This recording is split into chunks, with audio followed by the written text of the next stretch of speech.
Next part 3 है जो इसका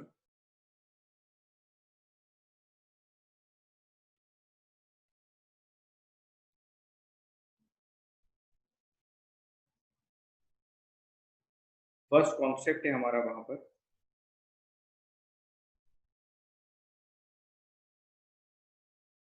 human capital formation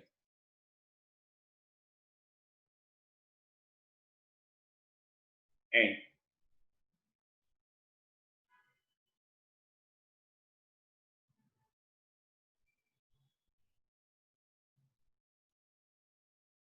economic growth.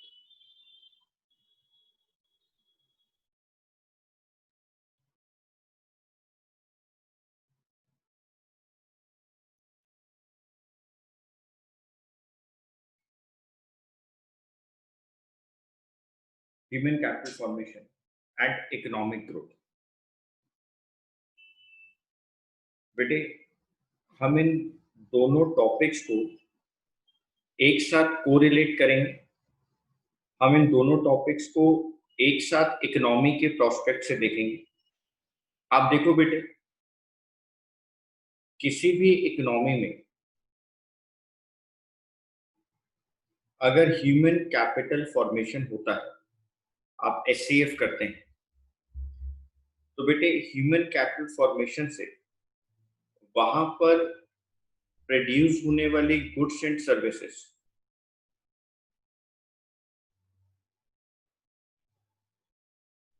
के प्रोडक्शन के अंदर इंक्रीमेंट होता है, प्रोडक्शन बेटा इंक्रीज होता है। और बेटे अगर इकोनॉमी के अंदर गुड्स एंड सर्विसेज का प्रोडक्शन इंक्रीज हो रहा है, फैक्टर ऑफ प्रोडक्शन को काम ज्यादा से ज्यादा मिल रहा है। आप लोग नेशनल इनकम में पढ़कर आए हैं कि अगर आपकी इकोनॉमी के अंदर ज्यादा से ज्यादा गुड्स एंड सर्विसेज प्रोड्यूस होंगी तो आपकी इकोनॉमी की नेशनल इनकम इंक्रीज होगी।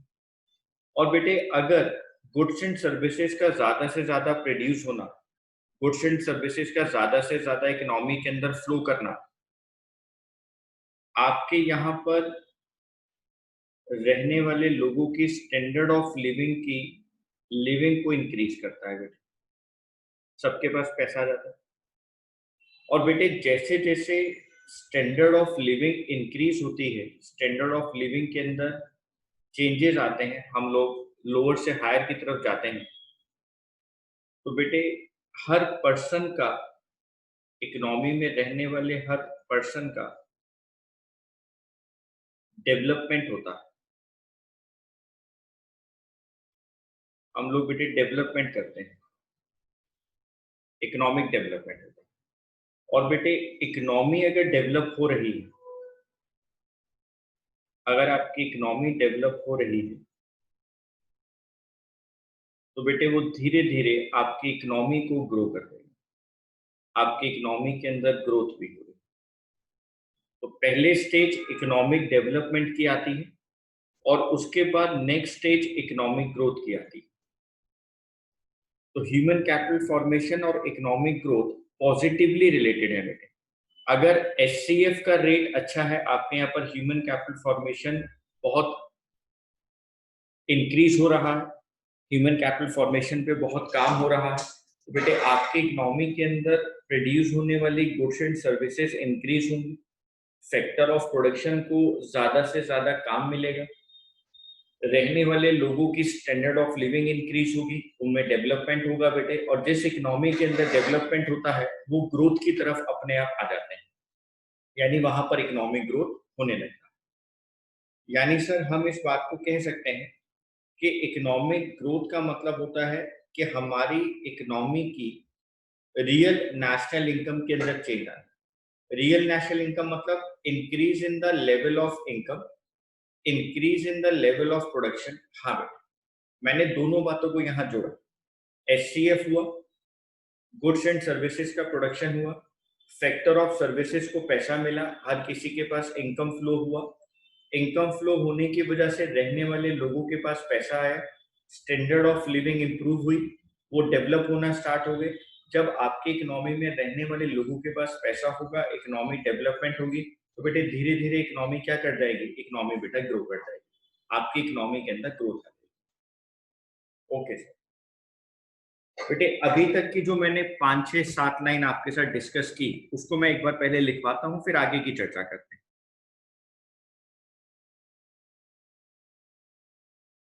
Economic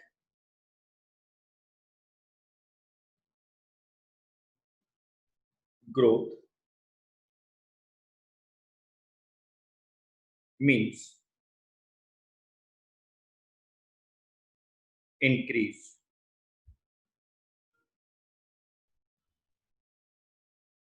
in the real national income,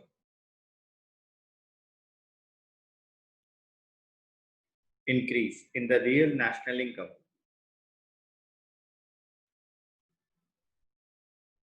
of a country.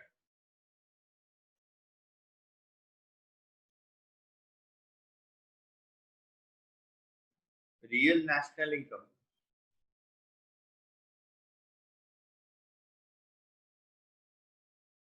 increases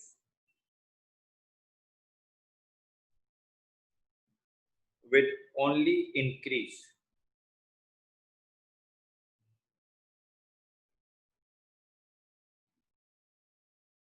in the level of output.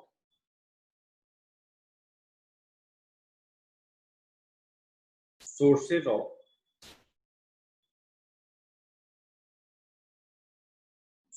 of human capital formation, ये मैं आपको पढ़ा चुका हूं, डिस्कस कर चुका हूं. Sources of human capital formation such as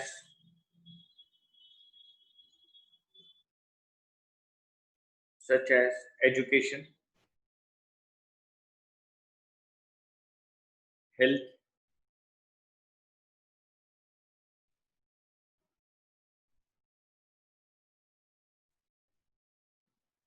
on the job training,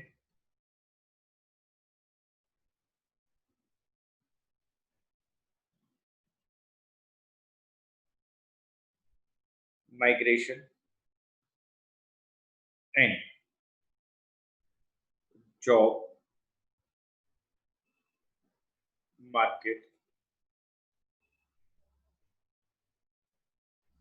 information. Increase, बेटे देखो ये क्या इंक्रीज करेगा, ये मैं पहले भी आपके साथ डिस्कस कर चुका हूं.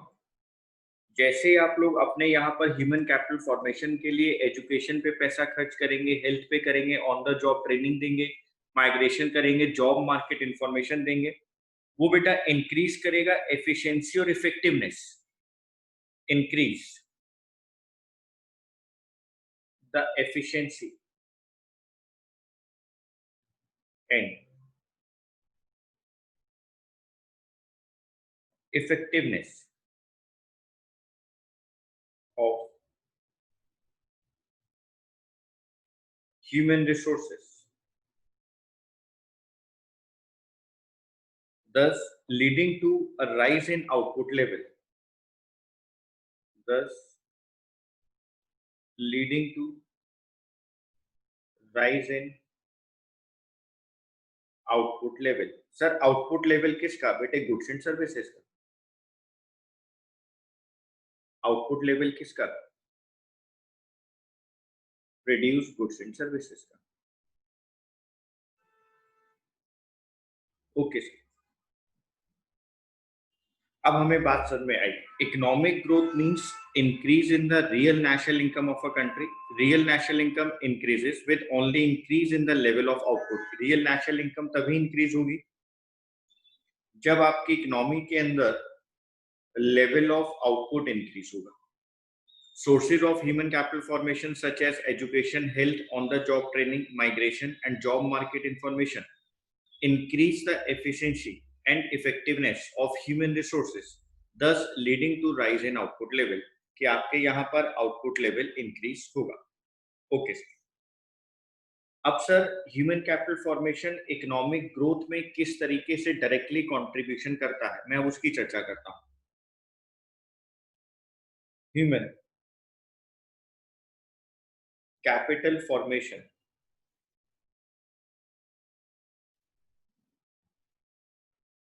human capital formation also contributes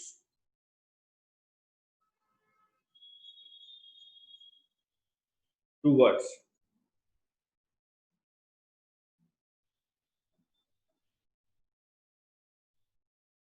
economic growth. कैसे? Point number 1,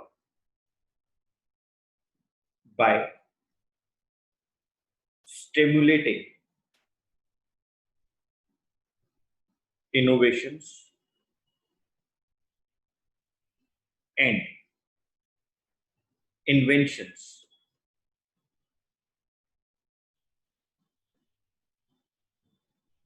in the economy. अगर आपकी इकोनॉमी में ह्यूमन कैपिटल फॉर्मेशन का रेट बहुत ज़्यादा है, लोग बहुत ज़्यादा एजुकेटेड हैं, उनकी हेल्थ प्रॉपर है, उनकी जॉब ट्रेनिंग बहुत अच्छी हुई है, तो बेटे वो सब लोग, वो सारे रिसोर्सेस स्टिमुलेट होंगे, काम करेंगे और इफेक्टिवली और एफिशिएंटली काम कर रहे होंगे। जब वो इफेक्टिवली और एफिशिएंटली काम कर रहा है, ह्यूमन रिसोर्स बहुत एफिशिएंटली और इफेक्टिवली काम कर रहा है, तो आपकी इकोनॉमी के अंदर नई-नई इनोवेशंस होंगी, नए-नए आविष्कार होंगे, नई-नई इन्वेंशंस होंगी बेटे टेक्निक्स की, तो आपकी इकोनॉमी डेवलप ही तो करेगी, आपकी इकोनॉमी में ग्रोथ ही तो आएगा। ठीक है sir. Next point,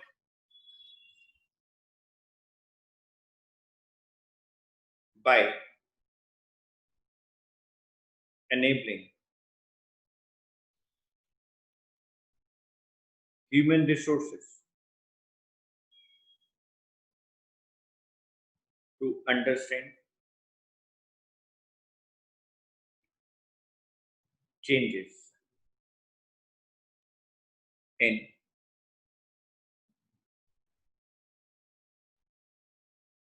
scientific advancement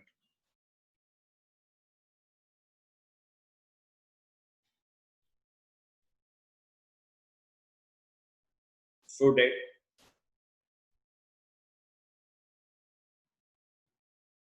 they are able to adapt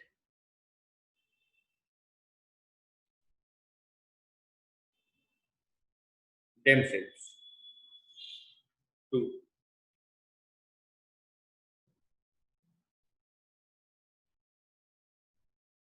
new technology। जो ह्यूमन रिसोर्स हैं बेटे, वो अंडरस्टैंड करेंगे इस बात को नई नई इनोवेशंस और इन्वेंशंस के बाद कि इकोनॉमी के अंदर साइंटिफिक एडवांसमेंट में चेंजेस आ रहे हैं। हम लोग नई टेक्निक्स को अडेप्ट करने के अंदर एबल होंगे बेटे। अगर हम लोग अपने आप को अपग्रेड नहीं करेंगे तो हम नई टेक्निक्स को जल्दी से अडेप्ट नहीं कर पाएंगे, अडॉप्ट नहीं कर पाएंगे बेटे नई टेक्नोलॉजीज को। तो ह्यूमन कैपिटल फॉर्मेशन की वजह से, होने की वजह से हम लोग इन्वेंशंस, इनोवेशंस की तरफ जाते हैं। हम लोग इतनी ज़्यादा एबिलिटी होती है हमारे अंदर, हम लोग इतने एबल होते हैं कि हम लोग नई टेक्नोलॉजीज को ईजिली अडेप्ट कर पाते हैं। जो भी साइंटिफिक एडवांसमेंट होती है हम बेटे उसको ईजिली अडेप्ट कर पाते हैं। Okay sir.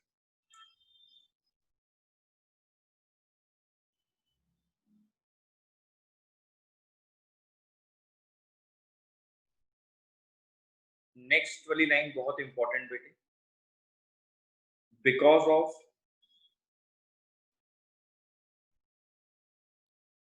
मेजरमेंट प्रॉब्लम, कि हम लोग अपनी बातों को कैसे मेजर करें, ये जो सबसे बड़ी प्रॉब्लम है। Because of measurement problems it is difficult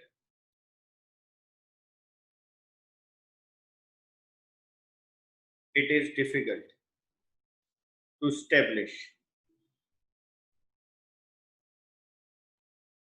a clean cause and effect relationship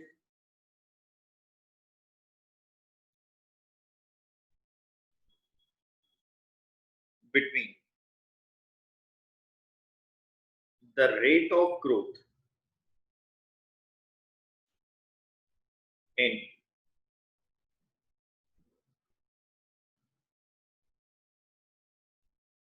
human capital formation and economic growth rate।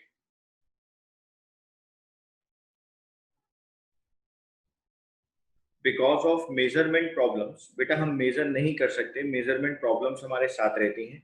It is difficult, बहुत डिफिकल्ट है हमारे लिए, संभव है to establish a clean cause and effect relationship between the rate of growth in human capital formation and economic growth rate, कि मैं आपको exactly बता पाऊं कि हमारे यहाँ पर ह्यूमन कैपिटल फॉर्मेशन का 10% रेट है, जिसकी वजह से 8% रेट का इकोनॉमिक ग्रोथ रेट है। तो बेटे ये मैं डायरेक्ट रिलेशन का नहीं स्टेब्लिश कर पाऊंगा, क्योंकि मेरे पास मेजर करने के लिए कोई भी टेक्निक नहीं। तो बिकॉज ऑफ मेजरमेंट प्रॉब्लम बहुत डिफिकल्ट है दोनों के बीच में clear cause and effect relationship को लेकर आना। लेकिन हाँ, हम ये जरूर कह सकते हैं क्वांटिफिएबल टर्म्स में नहीं, क्वालिटेटिव टर्म्स के अंदर, कि जिस इकोनॉमी के अंदर ह्यूमन कैपिटल फॉर्मेशन का रेट ज्यादा होता है, वहां पर इकोनॉमिक डेवलपमेंट और इकोनॉमिक ग्रोथ का रेट भी ज्यादा होता है। तो जो इकोनॉमी जितना ज्यादा ह्यूमन कैपिटल फॉर्मेशन पे काम करेगी, उस इकोनॉमी के अंदर इकोनॉमिक डेवलपमेंट और इकोनॉमिक ग्रोथ बच्चों दोनों ही ज्यादा होगा। ओके, ठीक है सर। अब बेटे हम आगे की बात करेंगे यहाँ पर। सर ये जो आपने अभी कॉन्सेप्ट हमें यहाँ लिखवाया और जो आप हमें यहाँ पर बता रहे हैं, इसके ऊपर क्या कोई रिपोर्ट्स या कोई इसके ऊपर किसी ने कुछ चर्चा की है विश्व में? हाँ बेटे, मैं आपके साथ यहाँ पर दो रिपोर्ट्स की बात करूंगा, एक डॉइच बैंक की बात करूंगा और एक वर्ल्ड बैंक की रिपोर्ट की बात करूंगा, जो इंडियन इकोनॉमी की इकोनॉमिक ग्रोथ पर बनाएंगे। हम उस रिपोर्ट में क्या क्या कहा गया, हम उसके बारे में थोड़ी चर्चा करते हैं।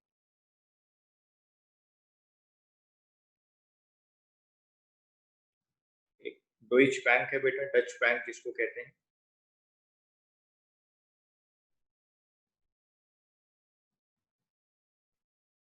और एक वर्ल्ड बैंक है बेटा।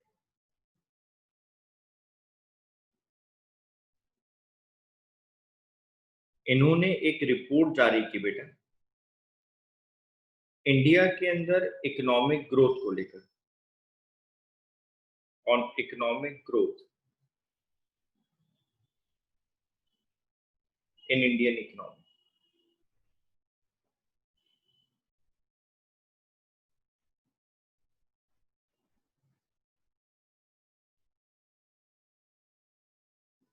अब आप देखो बेटे, जब ये रिपोर्ट आई तो इन्होंने जो यहाँ रिपोर्ट में बोला, मैं आपको सिर्फ वही बता सकता हूँ कि इन्होंने इंडियन इकोनॉमी के अंदर होने वाले चेंजेस को देखते हुए, इंडियन इकोनॉमी के अंदर होने वाले डेवलपमेंट के चेंजेस को देखते हुए, हमारी इकोनॉमिक ग्रोथ में होने वाले चेंजेस को देखते हुए कुछ लिखा बेटा।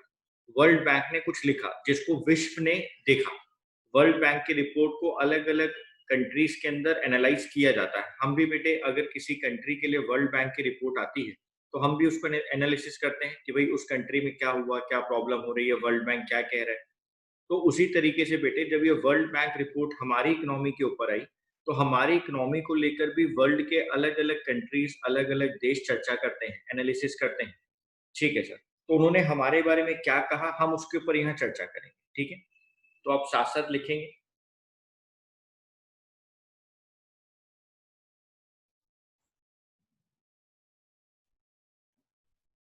अकॉर्डिंग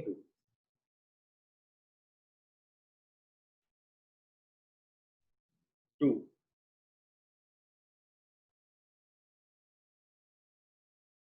independent reports,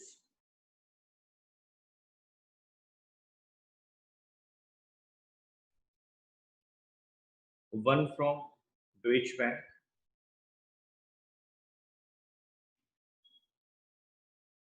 बेटे ये एक जर्मन बैंक है,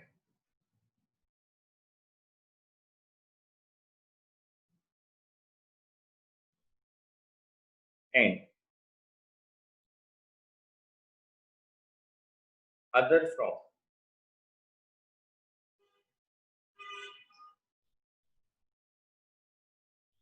world bank,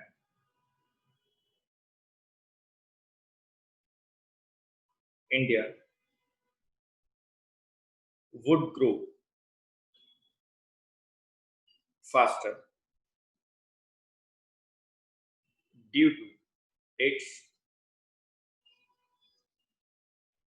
strength in human capital formation. देखो बेटे कितनी बढ़िया लाइन उन्होंने बोली कि हमारी इकोनॉमी, हमारी कंट्री बहुत फास्टर तरीके से ग्रोथ की तरफ जा रही है क्योंकि हमारे यहाँ पर बहुत अच्छा काम किया जा रहा है ह्यूमन कैपिटल फॉर्मेशन। ये हमारी स्ट्रेंथ है बेटे। According to two independent reports, one from Deutsche Bank, a German bank, and from World Bank, India would grow faster due to its strength in human capital formation. कि हम लोग बहुत faster तरीके से अपनी इकोनॉमी को डेवलप भी कर रहे हैं और ग्रो भी कर रहे हैं, तो इकोनॉमिक ग्रोथ इंडिया में ज्यादा हो रही है।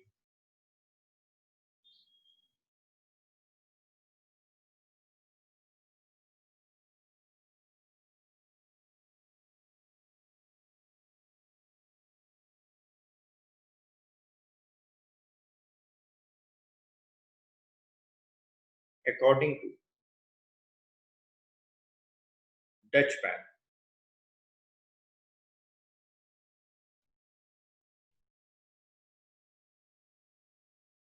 report on Global Growth Center,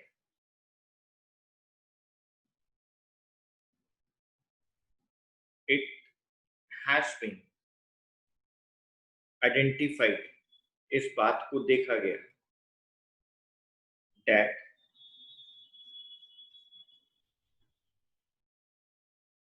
India will emerge as one among four major growth centers in the world.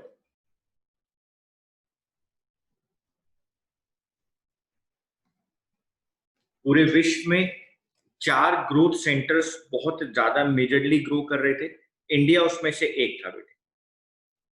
और 2020 तक हम लोग वर्ल्ड इकोनॉमी के अंदर four main global growth centre में से एक है बेटा। इंडिया बहुत ज्यादा ग्रो कर रहा है, पूरे विश्व के अंदर हर कंट्री इंडिया के अंदर काम करना चाहता है, हर कंट्री इंडिया के अंदर आके अपने प्लांट लगाना चाहती है। बेटे आप देखो कि हम लोग जनसंख्या के हिसाब से वर्ल्ड में सेकंड नंबर पर है, चाइना से नीचे। तो बेटे हमारे यहाँ पर कितनी बड़ी मार्केट है, तो अलग अलग देश अपने गुड्स एंड सर्विसेज को इंडिया में सेल करना चाहते हैं। हम कितनी बड़ी मार्केट है बेटे इंडिया के अंदर गुड्स एंड सर्विसेज की। तो जहां पर गुड्स एंड सर्विसेज का ज्यादा डिमांड होगी वहां पे हर कंट्री अपने पैसे को इन्वेस्ट करना चाहेगी, अपने गुड्स को बेचना चाहेगी। तो बेटे उन्होंने कहा कि ह्यूमन कैपिटल फॉर्मेशन इंडिया में इतना ज्यादा फास्टर तरीके से ग्रो किया कि 2020 तक जो वर्ल्ड के अंदर 4 मेजर ग्रोथ सेंटर थे उसमें से एक इंडिया है बेटे। According to Deutsche Bank report on Global Growth Center, it has been identified that India will emerge as one among 4 major growth centers in world by 2020. This report also says that between 2005 and 2020, मतलब 15 साल के अंदर, we expect a 40% rise in the average year of education in India to just above 7 years. कि हमारे यहाँ पर education भी बेटे 40% से ज्यादा राइज कर गई। हमारे यहाँ पर जो लोग थे उनकी एजुकेशन भी बेटे 40% से ज्यादा राइज कर रही है। ये इस रिपोर्ट में कहा गया, 2005 से लेकर 2020 की बात को कर रहे हैं। Okay sir, this report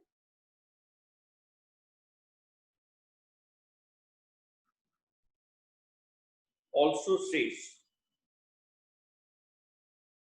that between 2005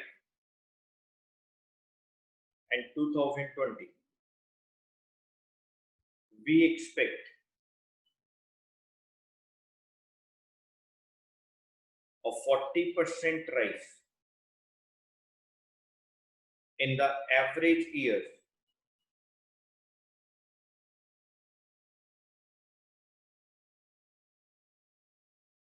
of education in India. The report also says that between 2005 and 2020, we expect a 40% rise in the average year of education in India to just above 7 years. To just above 7 years. बेटे ये report आपको इसलिए ध्यान रखनी है कि अगर आपसे कोई शॉर्ट क्वेश्चन पूछा गया या कोई एमसीक्यू के अंदर कोई क्वेश्चन पूछा गया तो आप वहां पर इस बात का जिक्र कर पाए, इस बात की चर्चा वहां पर आप कर पाए। ठीक है सर, वर्ल्ड बैंक की रिपोर्ट में क्या कहा गया? बेटे वर्ल्ड बैंक की रिपोर्ट में ये कहा गया कि हमारी इकोनॉमी एक नॉलेजेबल इकोनॉमी है। इंडिया के अंदर लोगों के पास बहुत ज्यादा नॉलेज है और हमारे यहाँ पर इकोनॉमी के अंदर जो स्ट्रेंथ है, जो अपॉर्चुनिटीज है बेटे, वो नॉलेज की वजह से ज्यादा है। हम अपनी नॉलेज लेने के बाद इंडिया जो है, इंडिया के लोग जो हैं वो वर्ल्ड के अलग अलग कंट्रीज में जाके काम कर रहे हैं। अमेरिका हो, यूरोप हो, चाइना हो, जर्मनी हो, स्पेन हो, बेटे अलग अलग कंट्रीज के अंदर, कनाडा हो, ऑस्ट्रेलिया हो, न्यूजीलैंड हो, अलग अलग कंट्रीज के अंदर इंडिया से लोग जा रहे हैं नॉलेज गेन करके और वहां जाके काम कर रहे हैं। सिंगापुर के अंदर मैक्सिमम डॉक्टर्स इंडियन डॉक्टर्स हैं बेटे। उनको वहां पर अच्छी अपॉर्चुनिटीज मिलती हैं, नॉलेजेबल डॉक्टर्स होते हैं और वहां जाके वो लोग बहुत अच्छा काम करते हैं।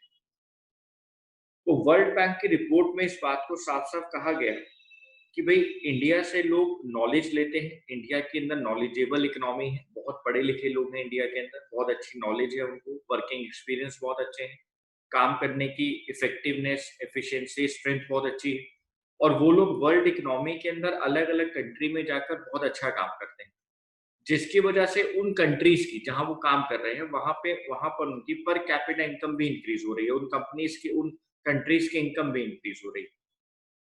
तो उन्होंने यहाँ पर इंडिया की नॉलेज को बेसिक बात में रखा। उन्होंने कहा कि साहब इंडिया के अंदर जो नॉलेज मिल रही है, जो नॉलेजेबल इकोनॉमी इंडिया में आ रही है, उससे वर्ल्ड के अलग अलग कंट्रीज को भी फायदा हो रहा है।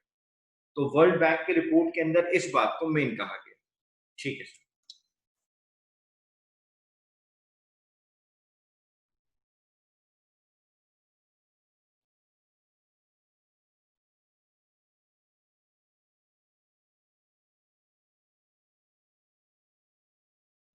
Point number 2,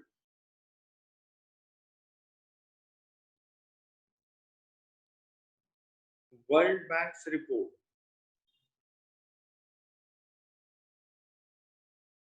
on India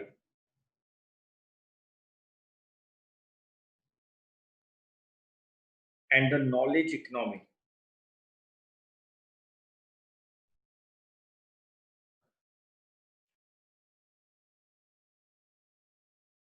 leveraging strength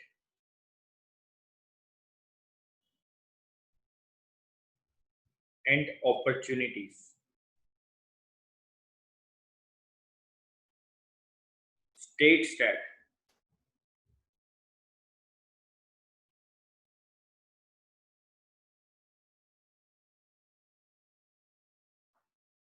India should make a transition to the knowledge economy, and if it uses its knowledge as much as, उसने दूसरी कंट्री के साथ कंपेयर किया, as much as Ireland does, दूसरी country के साथ हम लोगों को कंपेयर किया गया, Ireland does, then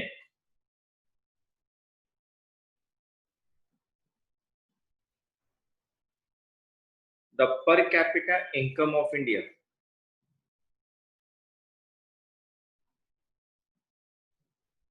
will increase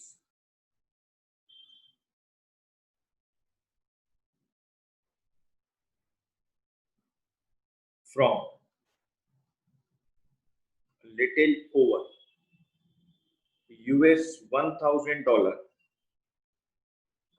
in 2002 to the US $3,000 in 2020। अगर हम लोग अपनी नॉलेज का बेस्ट यूज करें बेटे, जैसे आयरलैंड ने किसने हमारे साथ कंपेयर किया दूसरी कंट्री को, आयरलैंड को, तो इंडिया की जो पर कैपिटा इनकम है बेटे 2002 में 1000 यूएस डॉलर थी बेटे, 2020 में वो 3000 यूएस डॉलर हो जाएगी। ये उसने अपनी रिपोर्ट में कहा कि हमारे यहाँ पर इतने नॉलेज है, इतने नॉलेजेबल लोग हैं कि अगर हम उसका सही यूज करें, उस नॉलेज को सही तरीके से इम्प्लीमेंट करें, उस नॉलेज को अगर हम लोग अपनी कंट्री के अंदर यूज करें, तो बेटे हमारे यहाँ पर जो पर कैपिटा इनकम है इंडिया की, वो 2002 में 1000 डॉलर यूएस डॉलर थी, जो 2020 के अंदर 3000 यूएस डॉलर हो गई।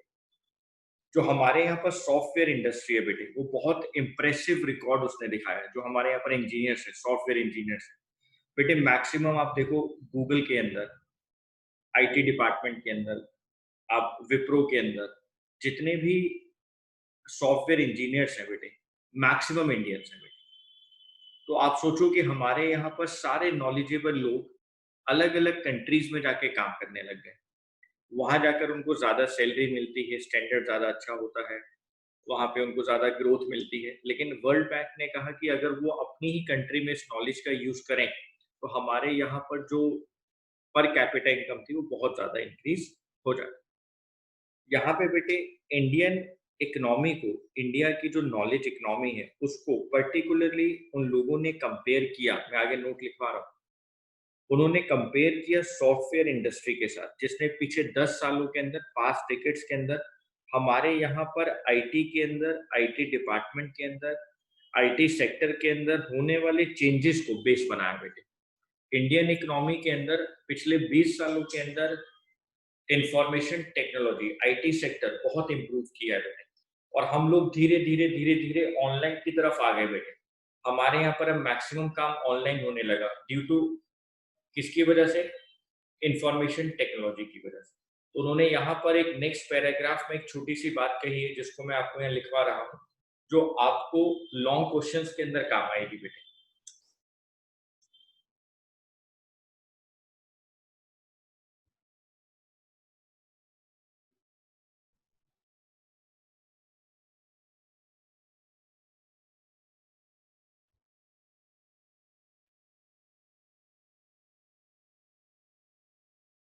The Indian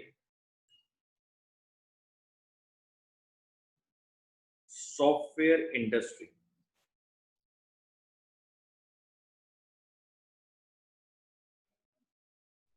has been showing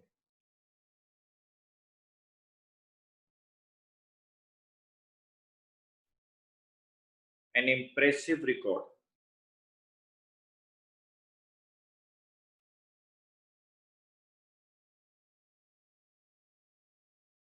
over the past decades.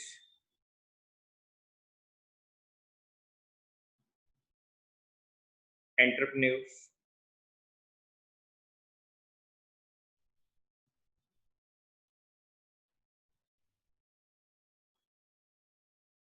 bureaucrats,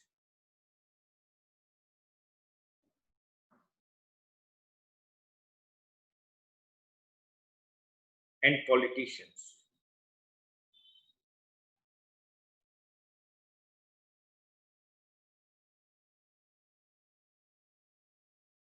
are advancing now advancing views about how India can transform itself into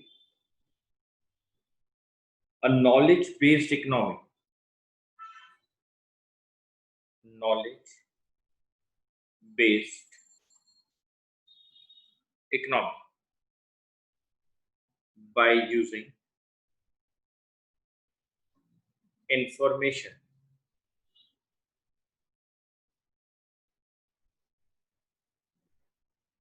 technology.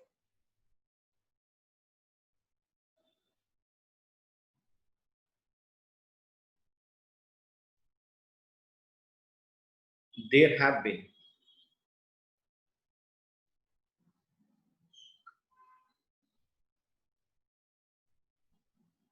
some instances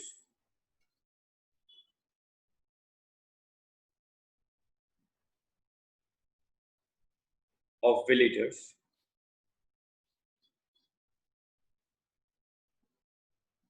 using emails, which are cited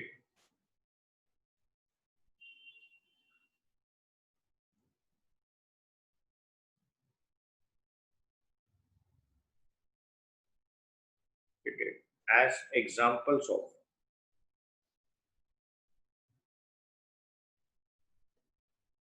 such transformation.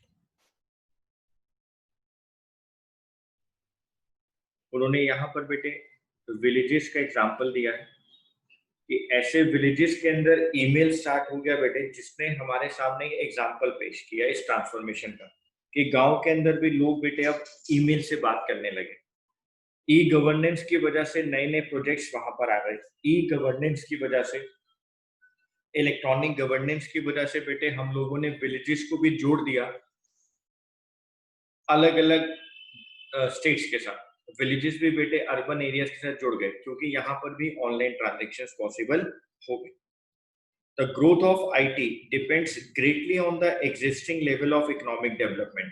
आपके यहाँ पर IT level के अंदर कितना growth आ रहा है वो इस बात पे डिपेंड करेगा कि आपके यहाँ पर इकोनॉमिक डेवलपमेंट कितना हो रहा है।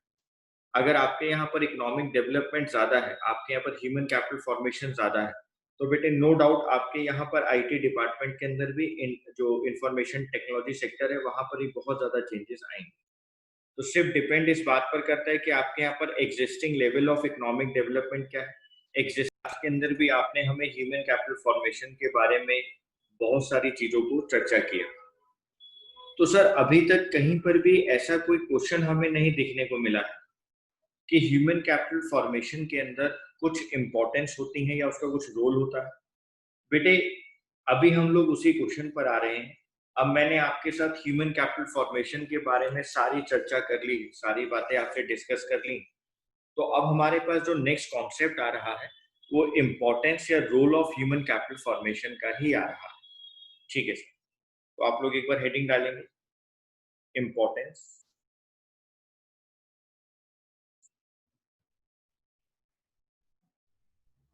और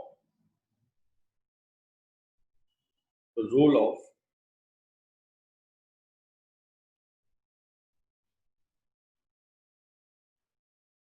ह्यूमन कैपिटल फॉर्मेशन।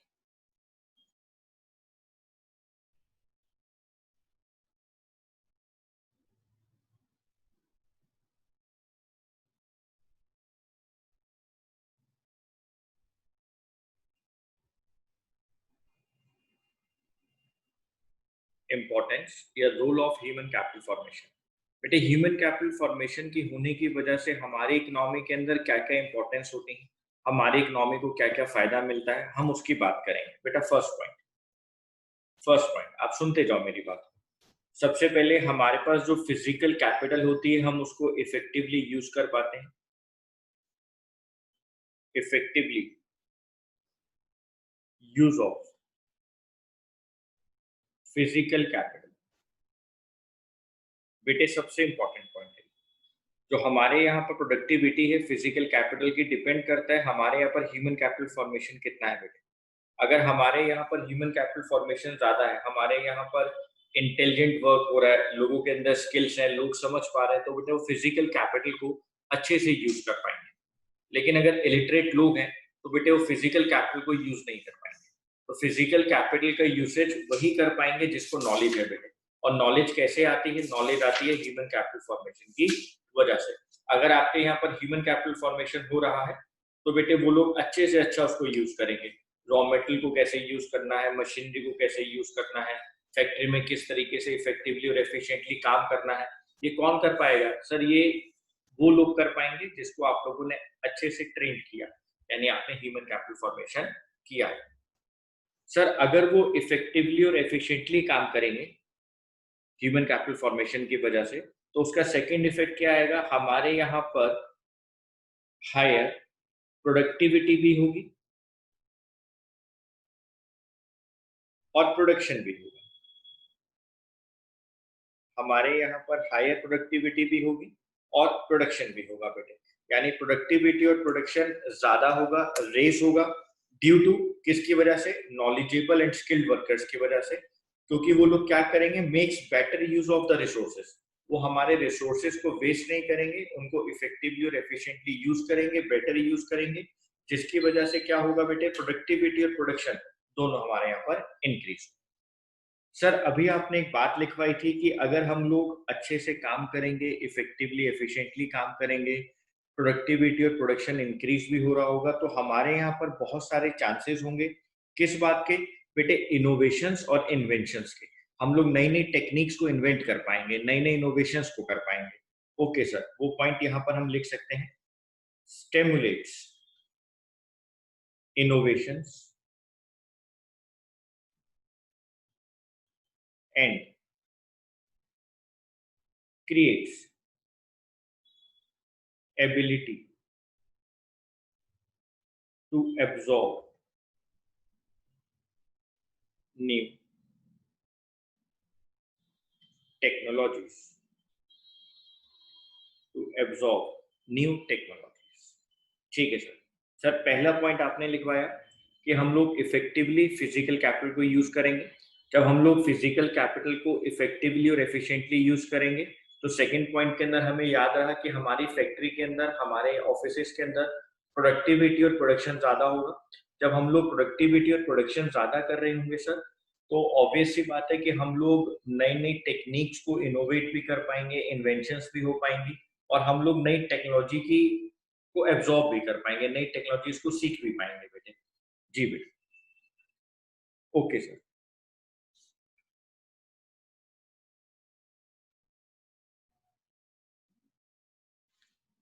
सर इसके बाद आप क्या लिखवाएंगे बेटा? आप लिखिए, मैं आपको बताता हूँ। Modernisation of attitude.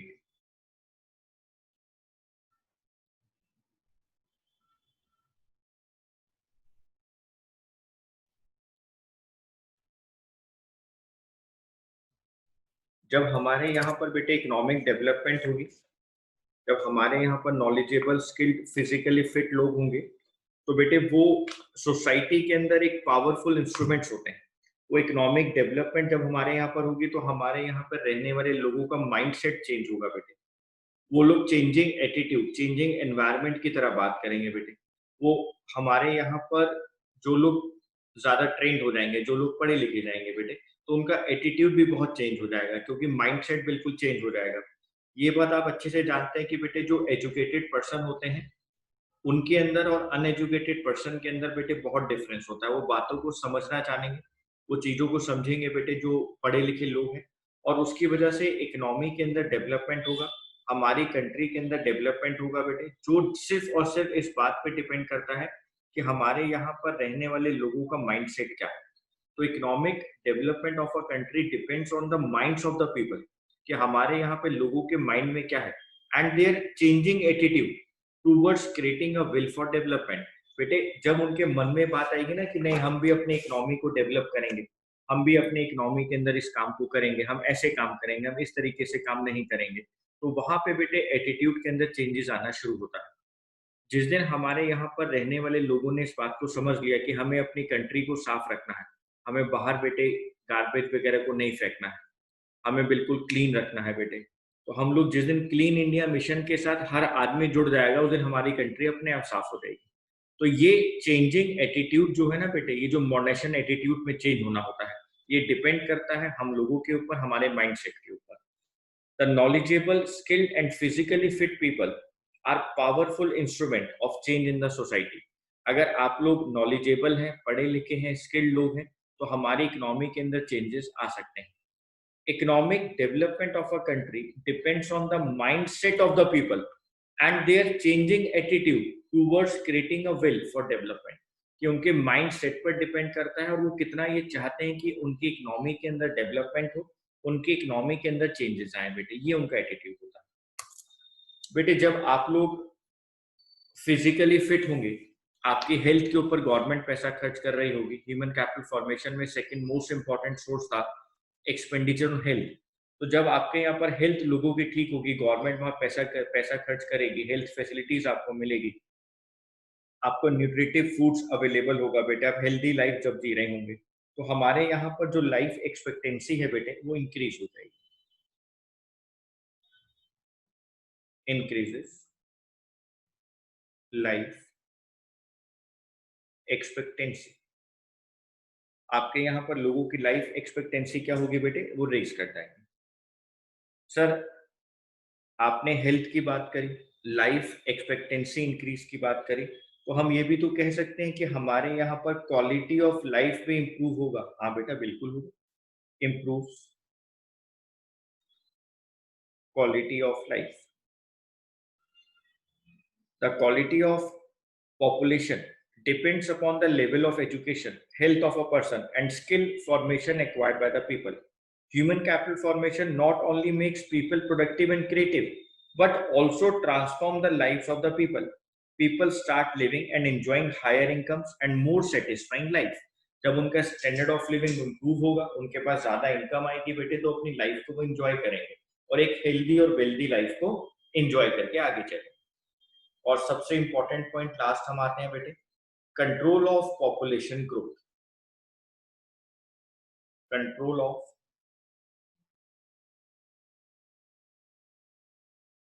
Population growth. बेटे जो एजुकेटेड पर्सन होते हैं, एजुकेटेड लोग होते हैं, उनकी बहुत स्मॉलर फैमिलीज होती हैं as compare to illiterate families. So spread of education is necessary to control the population growth rate. बेटे ये हमारे लिए बहुत इंपॉर्टेंट है कि हमारी इकोनॉमी के अंदर पॉपुलेशन कंट्रोल हो, पॉपुलेशन ग्रोथ रेट कंट्रोल हो, और हम किसी भी तरीके से अपनी इकोनॉमी के अंदर पॉपुलेशन कंट्रोल के लिए जो बिल आ रहा है उसको सपोर्ट करें।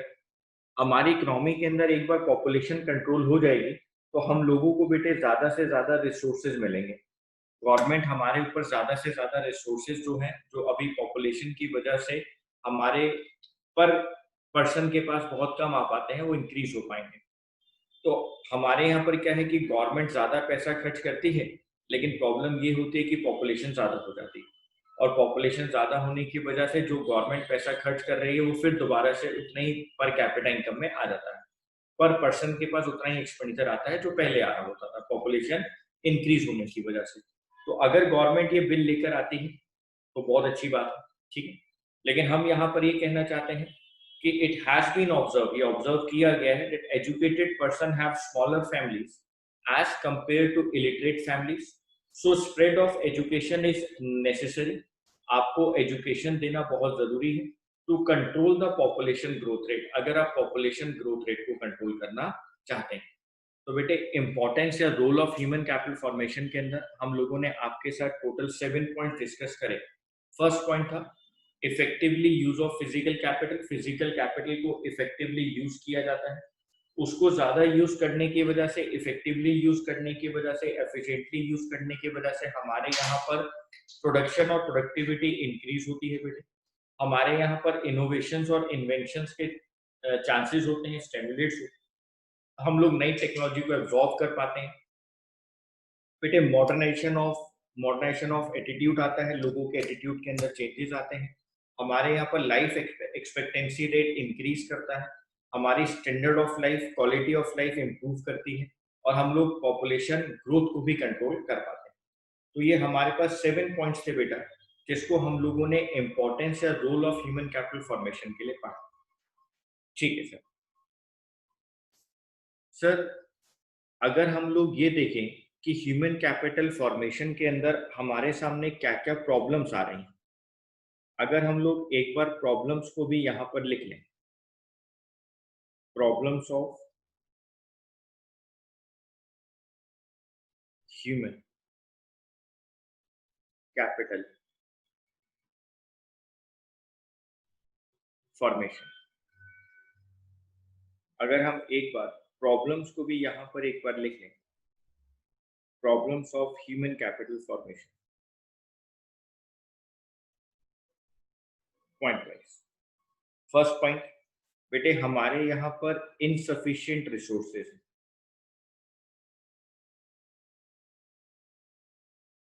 हमारे यहाँ पर इनसफिशिएंट रिसोर्सेज हैं। रिसोर्सेज ही इतने नहीं है कि हम लोग हर किसी के लिए ह्यूमन कैपिटल फॉर्मेशन कर पाए। The resources allocated to the formation of human capital have been much less than the resources required. जितने resources हमें required हैं बेटे, उतने resources हमारे पास available नहीं हैं। Due to this reason, the facility for the formation of human capital have remained grossly inadequate. तो बेटे इस वजह से हर किसी के लिए ह्यूमन कैपिटल फॉर्मेशन गवर्नमेंट नहीं कर पा रही है, क्योंकि हमारे पास रिसोर्सेज उतना अवेलेबल नहीं।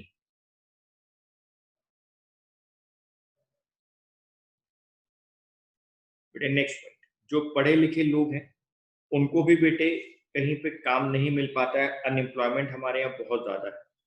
Serious inefficiencies.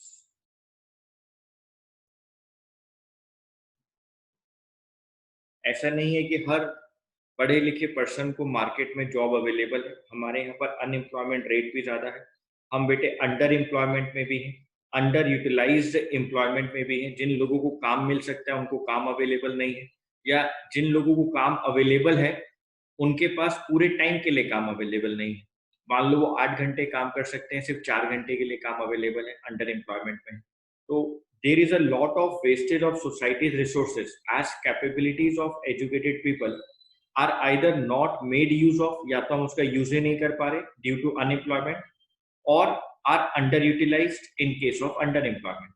Massive illiteracy, non-education of many children, poor health facilities are other inefficiencies which have not been attended to adequately and properly. बेटे पहले हमने बात करी कि हम लोग अपनी सोसाइटी के रिसोर्सेज को वेस्ट कर रहे हैं, या तो अनएम्प्लॉयमेंट की वजह से या अंडर एम्प्लॉयमेंट की वजह से, वो अलग बात है। उसके अलावा हमारे यहाँ पर मैसिव इलिटरेसी है, नॉन एजुकेटेड लोग हैं, बहुत बच्चे पढ़ते नहीं है बेटे, पुअर हेल्थ फैसिलिटीज हैं, जो हमारे सामने दूसरी समस्याओं को जन्म देती है। तो ह्यूमन कैपिटल फॉर्मेशन के अंदर फर्स्ट पॉइंट था बेटा जो प्रॉब्लम का, वो था इनसफिशिएंट रिसोर्सेज। सेकंड है बेटा सीरियस इनएफिशिएंसीज। नेक्स्ट पॉइंट है बेटा ब्रेन ड्रेन। बेटे सब लोग माइग्रेट होते हैं अपने अपनी जगह से, बेटर जॉब अपॉर्चुनिटीज के लिए बेटे माइग्रेशन हो जाता है, अच्छी सैलरीज के लिए माइग्रेशन हो जाता है। तो quality people like doctors, engineers etcetera, वो हमारे यहाँ पर लॉस हो जाता है उनका। वो सब लोग बेटे डेवलप कंट्रीज में चले जाते हैं। बेटे हमारे यहाँ पर अच्छे डॉक्टर्स, अच्छे इंजीनियर्स, अच्छे प्रोफेशनल्स लोग नहीं काम कर पाते हैं, उनका ब्रेन ड्रेन कर दिया गया है। हो जाता है कि वो अच्छी सोसाइटी के अंदर, अच्छी कंट्री के अंदर, अच्छे पैकेजेस के अंदर, अच्छी सैलरी के अंदर वहां पे काम करते हैं। People migrate from one place to another in search of better job opportunities, handsome salaries. It leads to the loss of quality people like doctors, engineers, software engineers, etc. We have high caliber and are rare in a developing country. The cost of such loss of quality human capital is very high. तो हमारे यहाँ से जो quality human capital का loss हो रहा है ना बेटा, इसकी कॉस्ट बहुत ज्यादा है। नेक्स्ट पॉइंट बेटा,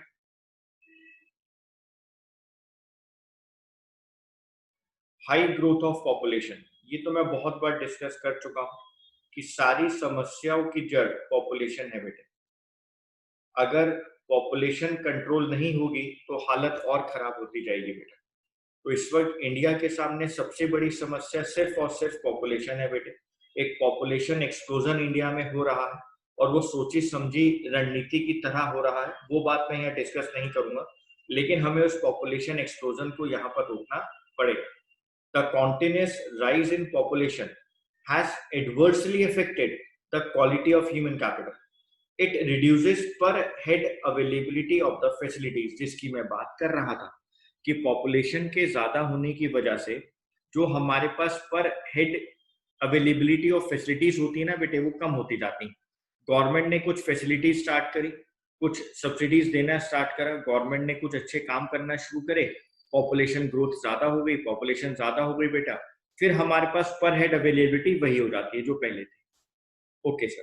बेटे हमारे यहाँ पर lack of proper man power planning नहीं है। हम लोग बेटे मैन पावर प्लानिंग नहीं कर पाते हैं, उसकी वजह से हमारे सामने ह्यूमन कैपिटल फॉर्मेशन में प्रॉब्लम आती है। Lack of proper man power planning. और लास्ट पॉइंट है बेटे कि हमारे यहाँ पर साइंस और टेक्नोलॉजी बहुत वीक है।